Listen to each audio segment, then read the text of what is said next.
ত্রয়োদশ জাতীয় সংসদ নির্বাচনে সংসদ সদস্য হিসেবে মঙ্গলবার শপথ নেন বিজয়ীরা।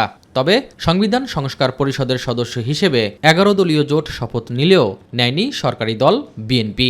সংবিধান সংস্কার পরিষদ গঠিত হলে সেটা সংবিধানে আগে ধারণ করতে হবে এবং সংবিধান সংস্কার পরিষদের সদস্যকে কে শপথ নেয়াবেন সেটা বিধান করতে হবে। বিএনপির এই সিদ্ধান্ত আইনসম্মত বলে মনে করেন আইনজীবী রুহুল কুদ্দুস কাজল। আমি বিএনপির স্ট্যান্ডটাকে আমি সংবিধান মোতাবেকই মনে করি। আর জুলাই সনদ বাস্তবায়নের ক্ষেত্রে তারা কখনো বলেনি তারা এটা করবেন না। সুতরাং এটা হচ্ছে একটা পদ্ধতিগত, মূলত সংবিধানের বিধানকে মানা এবং না মানার বিষয়।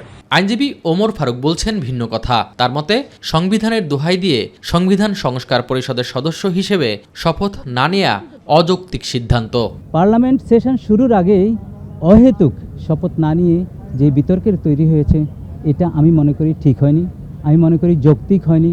আমি মনে করি এটিতে আমাদের পার্লামেন্টের এই সেশনগুলো হোঁচট খাবে কিনা আমার সন্দেহ। এদিকে গণভোটের বিষয়ে রাষ্ট্রপতির অধ্যাদেশ বেআইনি উল্লেখ করে আইনজীবী মঞ্জিল মোরশেদ বলেন, শপথের বিষয় নিয়ে প্রশ্ন ওঠা স্বাভাবিক। পরিবর্তনের কারণে মানুষ অনেক কিছু চেয়েছে এবং এই যে 2 টার্মের বেশি প্রধানমন্ত্রী থাকবে না, ডেপুটি স্পিকার হবে বিরোধী দল থেকে, অনেকগুলো ভালো জিনিস আছে।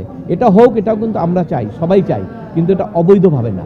অবৈধভাবে হলে সেটার কোনো মূল্য থাকবে না। সব জটিলতা কাটিয়ে দ্রুত সমস্যার সমাধানের দিকে যাওয়া উচিত বলে মত আইনজীবীদের। এস এম আরিফ, মাই টিভি, ঢাকা।